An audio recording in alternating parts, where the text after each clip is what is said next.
Bueno, buenas Eder, ¿qué tal? ¿Cómo va todo? Pues bueno, la verdad que muy bien y mejor desde que sabía que me ibais a invitar y que iba a poder pasar un rato con vosotros, así que primero para dar las gracias y bueno, también desear lo mejor con este proyecto que me parece bastante interesante todo lo que estáis haciendo. Perfecto, pues sí, la verdad que eres la primera mujer, es verdad que hemos invitado a muchas, pero de momento no se habían echado hacia adelante y la verdad que nosotros también de parte de PMV agradecerte que vengas aquí a contarnos un poquito toda tu experiencia, que sé que tienes una trayectoria amplia, que has dejado tu casa, que has emprendido un montón de retos apasionantes. Y bueno, primero de todo, ¿quién es un poco el Miraferri? Pues a ver, una persona muy de la baja, como creo que todos los que me conocéis lo sabéis que mi familia, pues por parte de padre de Madrid, por parte de madre son de Guardamar, y bueno, la verdad que me he criado mucho aquí siempre. De hecho fui al colegio en Orihuela y ya como tú dices, cuando nos tocó ir a la universidad, pues gracias al tenis, yo en esta ocasión pues tuve la suerte de poder optar a una beca deportiva. No era tan buena como para poder vivir del tenis, y los que no éramos tan buenos como para poder vivir del deporte, pues tuvimos esta gran opción que fue realmente pues poder irnos a estudiar fuera. Así que eso ha sido un poco, la verdad que todo lo que es la infancia, empezar con el deporte, todo esto sucedió aquí. Y luego ya a partir de que tuve pues casi los 18 años, ya dijimos que ya me mudé. El primer año estuve en Atlanta y los últimos 4 años de universidad los hice en Columbia, en un pueblecito completamente perdido de Kentucky, pero muy divertido, que lo tengo que decir. La gente cuando piensa que me fui a Kentucky tiene razón, me fui como una especie de maizal, pero es muy divertido y la verdad que el hecho de que las universidades allí también fueran un poquito más pequeñas agudizaba mucho el ingenio, éramos muchos estudiantes internacionales y al final yo estudiar a la vez que haces deporte, tú lo sabes bien, es una experiencia pues bastante incomparable. Es decir, yo te digo que en España hay que favorecer mucho más el deporte a nivel universitario. Aquí creo que tenemos suerte en Murcia, ¿no? Con el tema de la UCAM, que también está tan de moda. Pero es verdad que nosotros no tenemos este concepto de cómo has invertido muchísimos años de tu vida en un deporte y realmente pues como tienes ya una edad en la que sabes que pues no vas a poder permitirte vivir de ello, pues hay poca gente que puede jugar a la vez que trabajar, ¿no? Luego pues tenemos que limitarnos a hacerlo como algo, como una táctica deportiva, digamos un poco de tus horas pues libres y en este caso nosotros lo pudimos aprovechar de otra manera, pues fue muy bueno. Sí, recuerdo el tema este que comentas, de que es verdad que hay una concepción un poco cultural diferente en Estados Unidos y en España con respecto al deporte.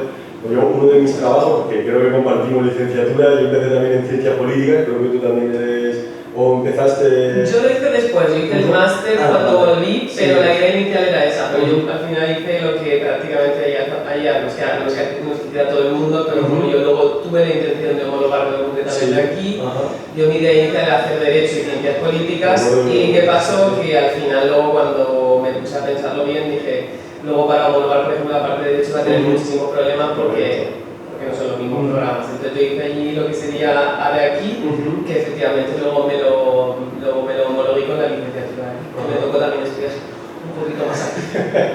Pues lo que comentaba era la concepción del deporte es porque aquí, si por ejemplo vemos los deportistas de élite, creo que abandonan muy rápido lo que es su escolarización. Entonces aquí parece que llega un momento en el que tú tienes que tomar un camino hacia un lado o hacia otro, si quieres ser profesional o si quieres tener una carrera, ¿no? Entonces en Estados Unidos, incluso por ejemplo para Estados Unidos el deportista más importante, Michael Jordan, ha pasado sus años de universidad.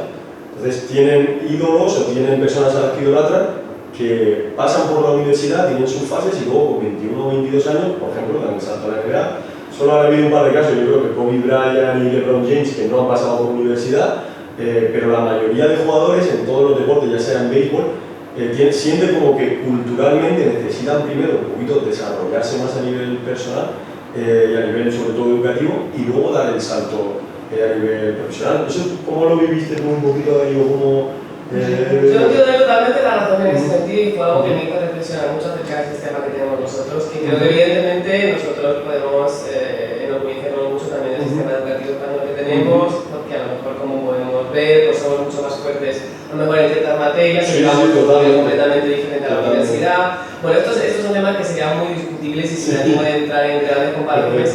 Lo que sí que es cierto que me di cuenta era que, como tú bien dices, el deportista, ya no necesariamente el gran deportista, deportistas tienen muchísimas más oportunidades en un lugar como Estados Unidos o cualquier otro país que le da tanta importancia al deporte. ¿Por qué? Porque principalmente, como por lo que acabas de decir, la mayoría de los drafts, tanto de la NBA, del béisbol, o sea, ya vienen incluso del instituto. O sea, ahí mismo ya en el instituto están fomentando que la gente se tome el deporte en serio y siempre sabemos que el deporte, además, la gran ventaja que tiene el deporte es que te aparta de otros círculos que no son tan beneficiosos y otras actividades que no son tan beneficiosas, ¿no?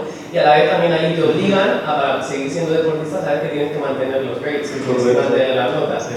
Por eso digo que al final yo creo que el equilibrio es bastante bueno, al margen de, como venía diciendo, que puede ser muy discutible los tipos de sistemas educativos que tenemos, pero sí que es lo que es cierto que yo creo que aquí la gente, por ejemplo, como nosotros, y yo creo que tú fuiste bastante mejor que yo en el... Tú fuiste bastante mejor que yo en el tenis, pero a mí me pasó, por ejemplo, y yo creo que lo puedo hablar con completa sinceridad, que yo creo que tuve un nivel bueno, relativamente bueno, destacable, hasta que a lo mejor tuve mis 14, 15 años.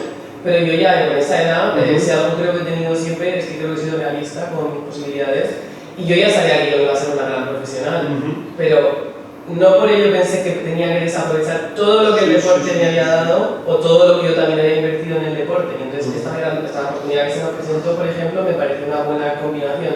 Es decir, bueno, no vas a ser Serena Williams porque evidentemente ya te digo que yo sabía perfectamente cuáles eran mis opciones, pero me pareció que era lo más inteligente a nivel de aprovechar pues, todo ese tiempo y toda esa dedicación y todo ese sacrificio que tú sabes que implican los deportes. Entonces estoy completamente de acuerdo contigo en que yo creo que aquí, incluso desde los institutos, desde el colegio, se le tendría que dar bastante más importancia al tema del deporte. Es verdad, es verdad. ¿Recuerdas un poquito el salto de irte, por ejemplo? Claro, nosotros somos de aquí de la Vega Baja, yo soy de aquí de Almoradí, de Benejúzar, o de Benejúzar, Almoradí, que es donde eres tú. Ese irte a Estados Unidos, la barrera un poquito del idioma al principio, porque es verdad que nos exigen el TOEFL, que es un examen que, a ver, es un examen al fin de cuentas académico, pero que, por ejemplo, hasta que no me fui allí, no hablas 100% inglés todas las horas y hasta... ¿Qué recuerdas de esa primera etapa allí en la universidad? Bueno, pues yo al principio ya me fui un verano. La primera, digamos que el primer choque que tuve en ese sentido fue un verano en el que yo me fui, yo tenía 13 para 14 años que lo iba a cumplir, y mi nivel de inglés era básico tirando para más básico, ¿no? Entonces yo podía, o sea, yo sacaba buenas notas en el cole y todo, pero ya sabemos que ahora es cuando, por ejemplo, el sistema español en ese sentido está también invirtiendo mucho más y la gente ya está empezando a darse cuenta que es necesario pues, ser bilingüe en algún momento o por lo menos lo que se pueda acercar al bilingüismo. Y me acuerdo que, pues claro, nosotros teníamos un nivel que por muy bien que se te diera, pues era pues, el justito. Entonces, la verdad que yo el primer verano que fui allí, pues me fue bien, pero porque tampoco académicamente tuvimos un curso de inglés, tampoco me supuso ese choque que a lo mejor luego fue un poco más la universidad. Es cierto que intenté adaptarme muy rápido, o sea, creo que esto también muchas veces lo sabes tú, pues las ganas que le pongas, tenemos mucha tendencia también, ¿no? Pues evidentemente a lo más fácil al principio es juntarte con gente al español, también sabes que hay deportistas, pues muchos deportistas que vienen pues, de países pues, como Puerto Rico para el béisbol, de Venezuela, pero es muy fácil para nosotros crear estos grupos que son tan divertidos y tan acogedores y realmente a los que todos luego se quieren unir, el resto de la universidad, que eso también me habrá pasado, que vas a ir a la casa de todos, a mí me pasaba luego. Entonces yo creo que todas esas cosas sí que es verdad que me planteé desde el primer momento que las quería evitar la mayor parte de lo posible o la mayor parte del tiempo y centrarme bastante en lo que fue el tema de intentar aprovechar esos 5 años que yo estuve. No te iba a decir, el primer año pues evidentemente pues, el nivel de comunicación sería pues regular. Ahora miro para atrás, no voy a pensar que trabajo pues, prácticamente siempre en inglés, entonces no, ya es algo que ni cuestiono. Pero bueno, siempre es como cualquier choque, como cualquier inicio. Es verdad que al principio es duro, pero yo creo que hay que ponerle ganas y tú sabes que al final este tipo de experiencias acompañan porque fueron divertidas, yo me imagino que en tu caso lo mismo, entonces pues, todo ayuda a que el proceso de aprendizaje pues sea mejor, la verdad. Es verdad que sí, yo lo recuerdo en una etapa un poquito difícil de mi vida porque yo vengo de 6 años en las categorías inferiores de Valencia, estás ahí cerquita coqueteando con un sueño que es el de ser profesional, de la noche a la mañana no te vas, no sabes qué hacer con tu vida, porque yo es verdad que tenía un poquito enfocado el área del fútbol como que iba a ser mi vida, de la noche a la mañana no llega porque, como sabes tú aquí en niveles, España es a nivel deporte, seguramente la potencia mundial más grande en cuanto a la variedad que tenemos, porque aquí tenemos tenis, fútbol, pádel, baloncesto y en todo somos muy buenos. Yo creo que la cultura latina es muy coordinada, intelectualmente, bueno, los informes dicen que a nivel intelectual también es de los coeficientes más altos de media de todo eso, entonces eso hace que aquí haya un nivel en todas las áreas brutal. Finalmente no di el salto y doy con un primo aquí, que es Fran Ruiz, que tú lo conocerás, que jugaba y me dijo, Albert, tú has sido siempre decente como estudiante, se te da medianamente bien el inglés, ¿por qué no aprovechas eso que has trabajado para irte allí?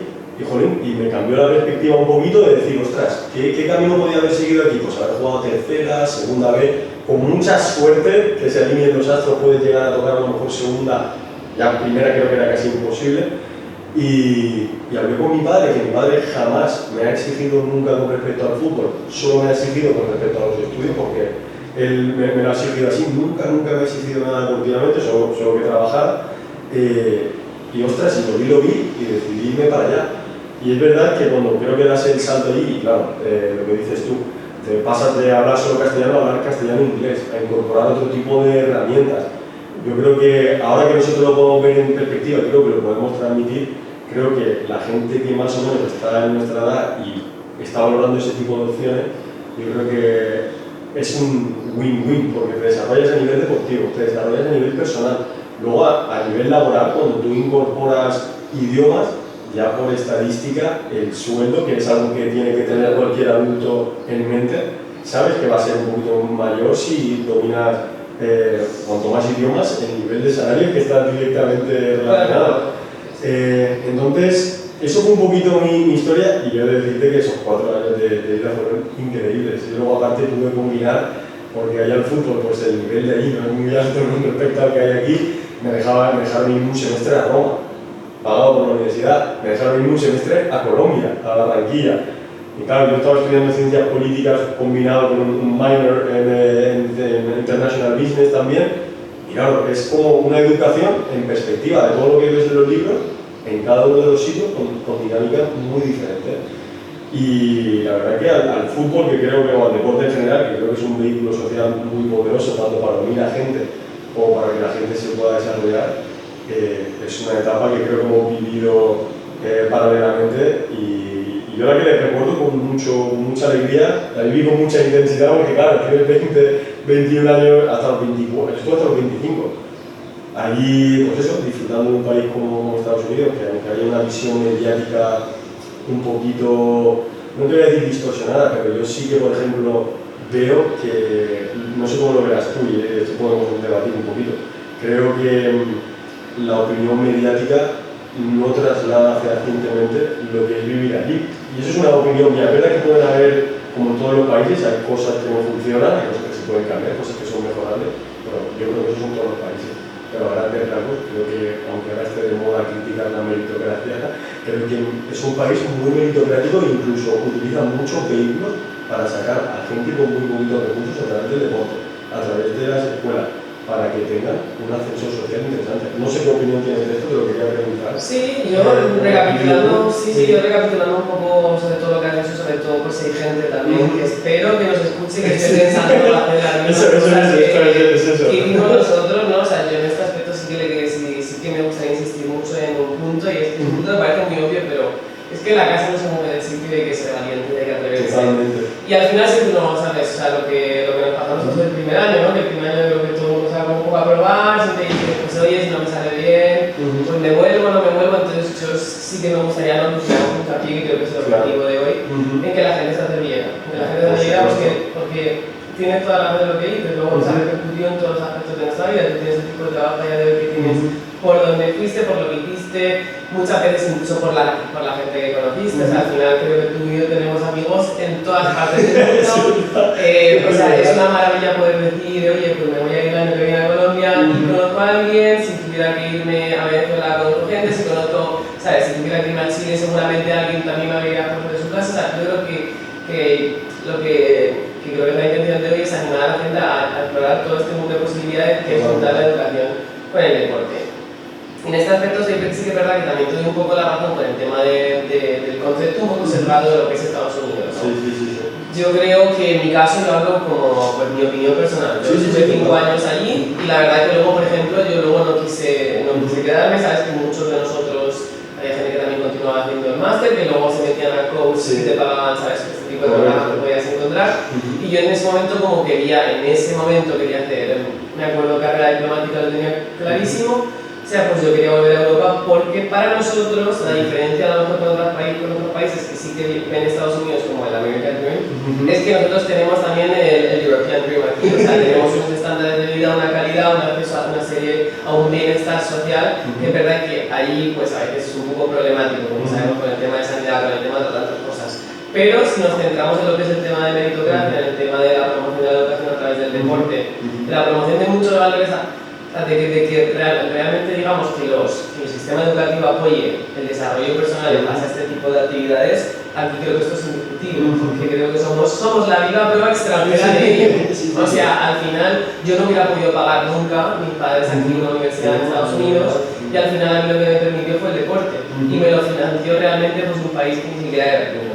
Entonces sí que es cierto que yo creo que hay que verle el lado positivo, como por supuesto todos los países pues, tienen sus defectos, pero ya sabemos que en este mundo que vivimos, pues tan absolutamente mediatizado, hay veces que nos quedamos con el clic y no vamos detrás a leer lo que hay. O sea, creo que en ese sentido tenemos que hacer todo un poquito de reflexión y de verdad que dedicarle un poquito más de tiempo también a investigar un poco por las cosas que nos enseñan, que no está mal que nos enseñen, pero también hay que pensar por sí mismo, ¿no?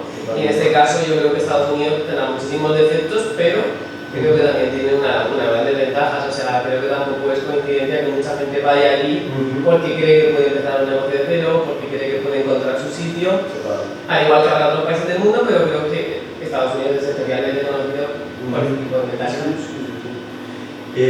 Cambiando un poquito el giro del podcast, actualmente, ¿dónde te encuentras? ¿Cuál es tu función? Yo más o menos la sé, pero quiero que me la expliques un poco porque seguro que vas a poder ir un poquito más en profundidad. Pues yo llevo ya viviendo, actualmente vivo en París, llevo ya viviendo en París seguido, digamos, desde 2021, pero ya llevo casi 10 años en Francia, porque la primera vez que me mudé fue justo cuando me gradué de Estados Unidos. Directamente me fui a Francia y llevo ya en total 10 años en el país y en total en París, pues ya te digo, puede llevar como unos 7 a lo mejor, porque hubo unos meses que luego me fui a vivir a Bélgica, otros me fui a vivir allí, donde hice el máster, otra temporada que estuve en Burdeos, pero bueno, yo ahora mismo actualmente vivo en París y trabajo para una agencia de Naciones Unidas, para la UNESCO, y trabajo en el sector de educación, con un programa muy específico que se llama Cátedras UNESCO. El objetivo principal es el intercambio de conocimientos a través de una red que se crea de cátedras UNESCO a través por todo el mundo, ¿no? Y las prioridades son el fortalecimiento sobre todo de la educación en África, que son las prioridades de la casa, digamos, sobre todo también, digamos, aportar todo lo máximo que se pueda, o sea, digamos, a equilibrar el papel de la mujer en el mundo de la educación y en el mundo sobre todo también científico, ¿no?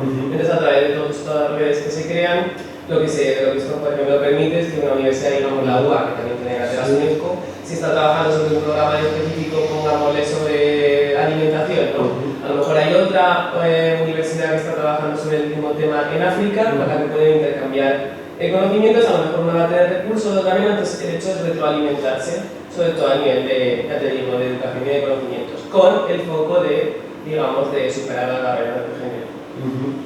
Y claro, para gente un poquito que estamos más en el día a día de la vida de una región como la Vega Baja, ¿cómo describirías tú el ritmo de un trabajo? Claro, estamos hablando de que la UNESCO a mucha gente nos suena, primero yo, por la televisión y seguramente todos tengamos una imagen idealizada de cómo funciona una institución de ese calibre.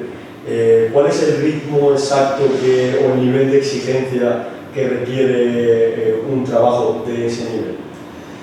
Bueno, en ese sentido te podría decir, también para que la gente lo sepa un poquito cuando lo vea, es que la sede mundial de la UNESCO está en París y luego existen oficinas regionales a través de las que digamos que se distribuyen los programas y el trabajo, ¿no? Dentro de la UNESCO hay 5 sectores diferentes, lo digo porque todo el mundo conoce UNESCO, el patrimonio mundial de la UNESCO, o sea, los programas realmente más conocidos, a pesar de que la UNESCO cuando se desarrolló, o sea, cuando se creó primero como agencia de Naciones Unidas, el objetivo principal fue proteger pues, todo lo que era la propiedad virtual, digamos, el tema del sector educativo tras la Segunda Guerra Mundial, ¿no? Entonces, al final, bueno, pues volviendo a los sectores de la UNESCO, el mío es realmente uno de los más conocidos junto con el sector de cultura. Vale. Entonces, yo dentro de lo que es la UNESCO, el ritmo de trabajo, pues sí, es diferente, es muy diferente y es muy interesante. Sí. Porque yo lo que digo y que a mí me pasa a diario es que yo cada vez que llego a mi trabajo pienso que soy muy afortunada. O sea, meterme en un ascensor y estar con gente de 15 nacionalidades diferentes ya me parece un regalo. Me parece súper enriquecedor y, por ejemplo, en mi equipo de trabajo, creo que soy la única española, de hecho sí. En mi pasillo a lo mejor no, pero en mi equipo de trabajo sí. Entonces el ritmo, pues el ritmo también es exigente porque digamos que, por ejemplo, en el tema de las cátedras nosotros jugamos con fechas en concreto, ¿no? El programa, las renovaciones de las cátedras se hacen de una determinada forma, el establecimiento de cátedras se abre, digamos, en abril de cierto año, entonces pues sí que tienes que mantener un cierto nivel de trabajo, pero lo que tengo que decir es que el ambiente, en mi caso, el ambiente de mi equipo, el equipo que tengo, el jefe, pues todo facilita que la verdad que sea bastante agradable. Todos los años que llevo, que ha sido prácticamente en el mismo equipo, pues no tengo más que buenas palabras para lo que hago y para la labor realmente que intento desempeñar. Y bueno, la siguiente pregunta es un poquito inevitable porque, claro, has vivido en Estados Unidos, has vivido un montón de años también en París. Claro, como todos los que nos hemos ido, y sobre todo somos de una región como la Vega Baja, que prácticamente nos conocemos todos, siempre te queda, a mí por lo menos me queda, siempre te queda ese sentimiento de querer volver, de querer venir aquí, de querer estar aquí. ¿Te ves viviendo en un futuro allí? ¿Te ves más establecida aquí? ¿Cómo te planteas eso? No sé si estás muy pronto para hacerte esa pregunta, pero seguro que se te pasará por la cabeza y decir, ostras, habrá días malos que te querrás volver, ¿no? ¿Cómo lo has vivido tú todo este tiempo que estás fuera de casa, por ejemplo? A ver, no es... Seguro que es algo también que a la gente que le da el miedo de irse va a sentir en un momento. Entonces, ¿cómo has gestionado tú todas esas emociones? Sí, aquí tengo que decir que, bueno, también lo sabes, yo para mí siempre soy una persona muy familiar. A pesar de que me ha gustado estar por todo el mundo también, siempre me ha gustado volver. El hecho también de que los últimos años pues, en Europa pues facilita, ¿no? Porque vivir en Francia son 2 horas de avión, al final yo no he sentido tanto la distancia porque realmente incluso si pasaba algo pues eran 2 horas de avión y no eran 14, ni era estar a lo mejor separada de la familia. Sabes que veníamos solo 2 veces al año cuando vivíamos allí, que era Navidad y verano. Y algún verano, por ejemplo, yo no me trabajé, pues vine una semana o algo así. Entonces, es cierto que el hecho de vivir en Francia me facilita mucho el pensar que siempre puedo volver. En mi caso, honestamente, te digo que ahora, a día de hoy no está, no es una de mis prioridades el volver, porque considero que lo puedo compatibilizar, o que lo intento compatibilizar lo máximo. Digamos que yo intento venir a casa por lo menos una vez cada mes y medio, 2, cuando puedo, y desde que bueno, pues cuestión del trabajo, porque tengo otros viajes y no puede ser. Pero no es que con eso te baste, porque evidentemente me gustaría ver a mis abuelos y a los padres con mucha más frecuencia, con mis padres tengo una excelente relación, a los profes evidentemente también me gustaría verlos más. Mi hermano mayor, por ejemplo, también vive en París, entonces pues bueno, estamos también un poco repartidos, el pequeño ahora también está en Valencia, entonces como que bueno, pues sí, pero al final llegas a la conclusión de que cada uno tiene que hacer su propio camino y eso es algo que también me han inculcado mucho en casa. Mi madre, pues yo considero que me echará mucho de menos, yo creo que por supuesto que sí, y le habrá costado el suyo decir, oye, volad, que tenéis que hacer muchas cosas, pero creo que ahora mismo lo agradecemos mucho.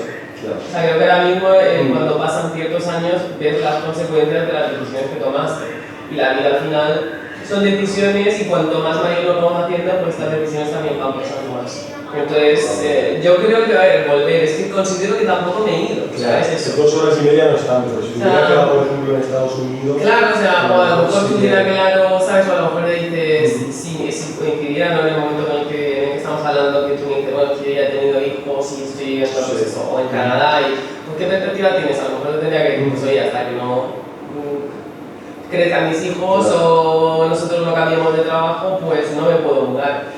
Pero en el punto de mi vida en el que estoy, pues no es una prioridad volver, por el hecho de que no me da tiempo echarlo tanto de menos, pero yo siempre he dicho que el sueño de mi vida sería poder hacer siempre 6 meses aquí si pudiera, y luego 6 meses ahora porque vivo en París y porque me gusta mucho vivir en París, y hacer medio año allí me parecería estupendo. El invierno, que todo el mundo lo detesta, me encanta allí.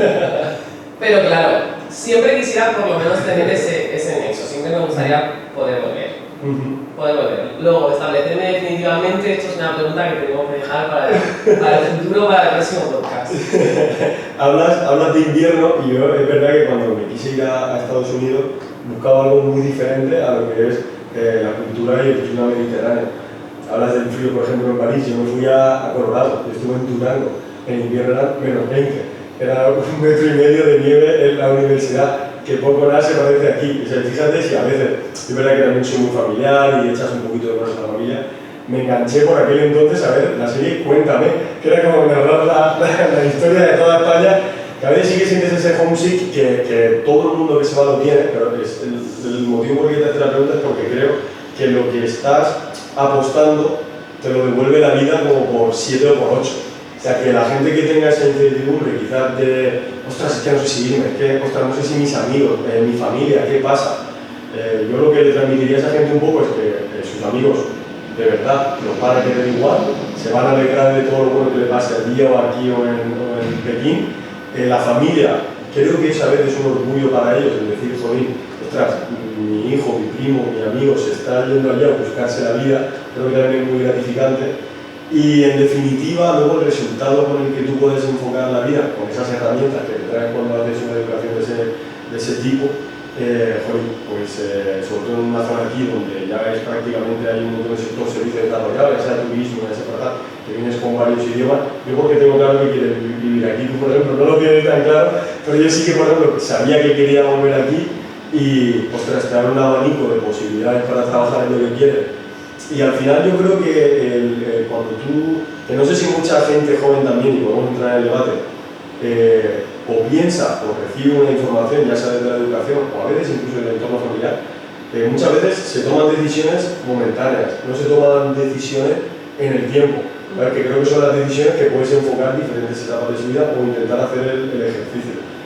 Y creo que si este podcast o este testimonio llega a mucha gente, creo que si podemos trasladar esa visión de que a veces, oye, no hay que pensar solo en el aquí y en el ahora, ya puedes pensar en el aquí y en el aquí a 7 años, 10 años, en un largo plazo y en un medio largo plazo. Entonces, creo que tanto tú como yo también he tenido la suerte de poder mandar a mucha gente allí con nuestra agencia o con otra agencia que era American International, con otras agencias de la que hay.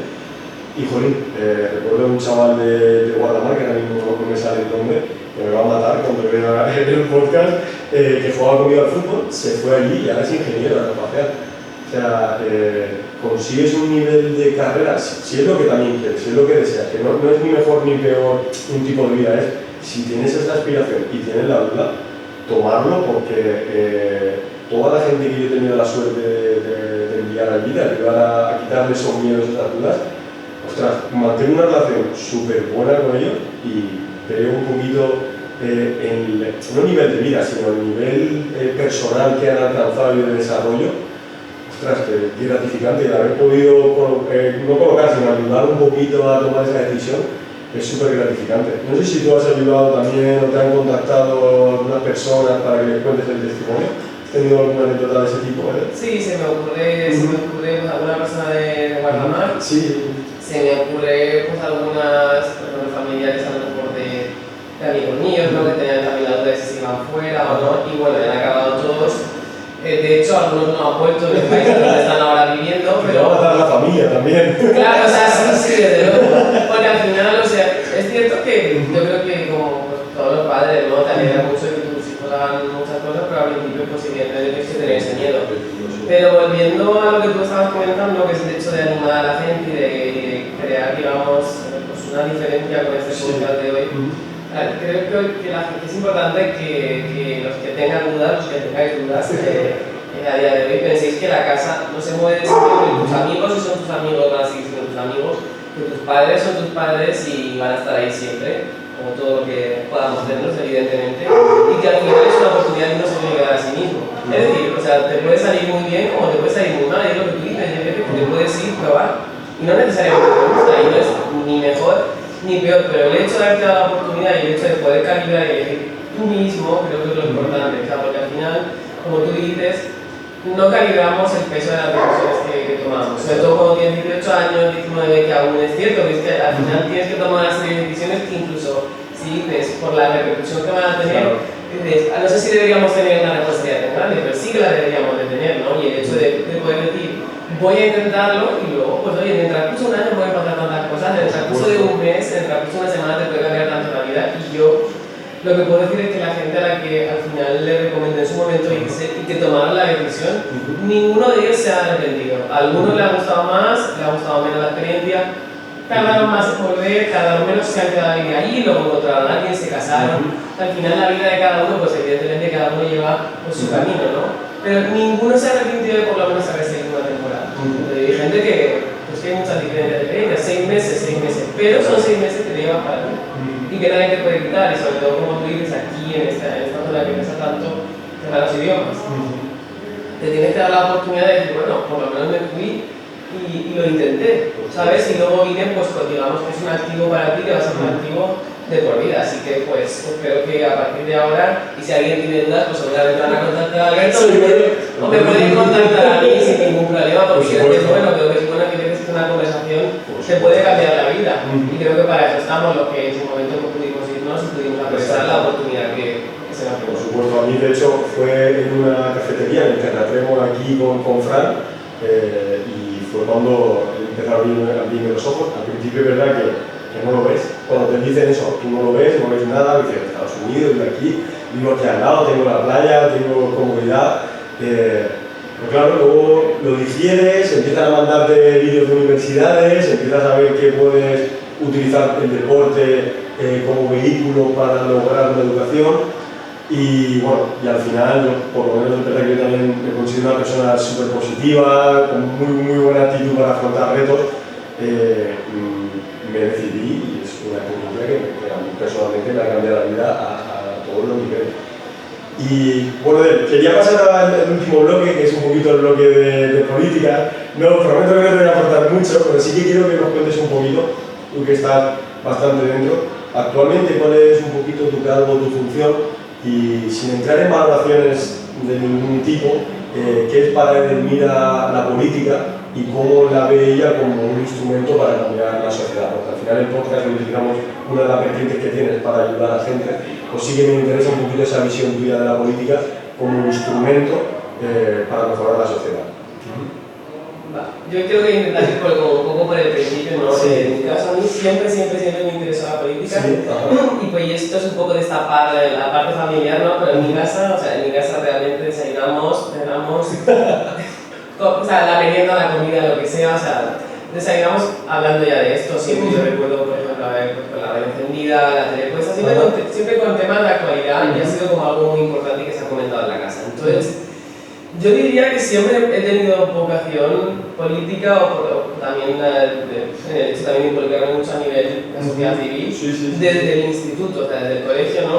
Me acuerdo de esos temas cuando salían en clase siempre íbamos a hacer la típica pregunta más peliaguda al profesor de historia porque queríamos que se decantara por algo, o sea, siempre, yo recuerdo esto, ¿no? Pero al final lo que pasó luego es que yo me mudé a Estados Unidos, entonces yo sí que tomé la decisión en su momento de que yo no iba a militar, digamos, en ningún partido, yo no iba a involucrarme políticamente si yo sentía que físicamente en ese momento no iba a poder estar ni poder estar activa, ¿no? Entonces, cuando me volví de Estados Unidos y cuando ya viví unos años también en Francia y por casualidad, o sea, no por casualidades, pero por circunstancias me volví, creo que fue en 2017 a España, supe que iba a estar unos meses aquí y dije, bueno, ahora este es el momento de afiliarme, ¿no? Entonces, pues bueno, en ese momento yo ya tenía una edad que te da una visión de la política bastante diferente, por eso siempre digo que yo estoy a favor mucho de las juventudes, pero siempre con una perspectiva un poquito también más objetiva, ¿no? El hecho de que no nos puede cegar a ninguno la política ni la ideología. Y mira que ya te digo que yo estoy militando en un partido de hoy y tengo puestos de responsabilidad en las juventudes del partido. Pero me pareció que el hecho, en mi caso, de empezar a lo mejor tan tarde, pues y habiendo hecho tantas cosas, habiendo ido en otros sitios, pues me dio una visión bastante enriquecedora del tema, ¿no? Y llegué y pude verlo un poco, sobre todo con una visión un poquito más desde fuera. Entonces cuando me afilié, ya te digo, pues ya tendría, yo creo recordar, tenía unos 26 o así, 26, 27, Y ahí sí que comencé a ser un poquito más activa en el partido hasta el día de hoy, y ya en 2021, si no recuerdo mal, porque digo, pasa muy rápido. Exactamente. Pasé a formar parte de la Ejecutiva Nacional de Nuevas Generaciones del PP. Entonces yo llevo todo lo que es el área que llamamos, y soy responsable de la acción internacional, es decir, de la propia relación de nuestras juventudes con otras juventudes, que digamos, homólogas de otros partidos en Europa. Y luego, a partir de ahí, también di el salto a la ejecutiva de las nuevas generaciones europeas, que en el Parlamento Europeo, tú sabes que el grupo nuestro es el IPP, pues el IPP tiene sus propias nuevas generaciones y también estoy en la ejecutiva ahí.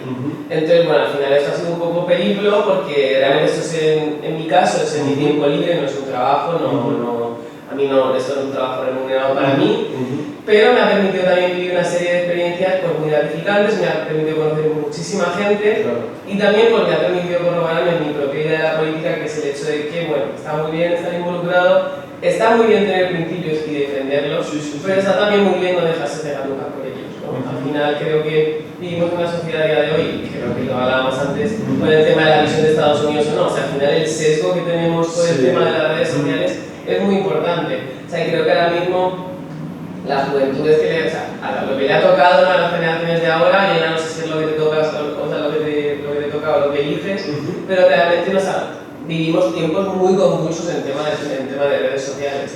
Entonces a mí lo que me preocupa mucho es la polarización que veo en el tema político. O sea, o eres de uno o eres de otro, y por ejemplo, yo considerando una persona muy convencida, o sea, yo estoy muy convencida de ya no solo de mi ideología, sino de mi visión de la vida y de mis valores. No permito, y esto no me ha permitido, o sea, nunca, y creo que los que me conocéis me sabéis, sobre todo lo sabéis, sobre todo gente de otros partidos que también, con la que tengo una grandísima amistad en esta zona y en el resto de España. Esto a mí jamás me ha impedido sentarme en una conversación con alguien, y sobre todo me he considerado a lo mejor pues, doblemente fructífera, porque no puedes estar siempre hablando con la gente que piensa como tú. Por supuesto. A mí me parece absolutamente contraproducente, ¿no? Sí. Entonces, con el tema de las nuevas juventudes, con el tema de los partidos, creo que es muy bueno, creo que te dan experiencias bastante, lo que son, pues eso, gratificantes, conoces muchísima gente, pero creo que también es bueno siempre verlo de una manera bastante objetiva y muy abierta, es decir, no cerrarnos solo a mi parroquia, como yo digo. Lo de mi parroquia está claro que yo tengo mucha afinidad con lo de mi parroquia, porque si no, no sería lo de mi parroquia.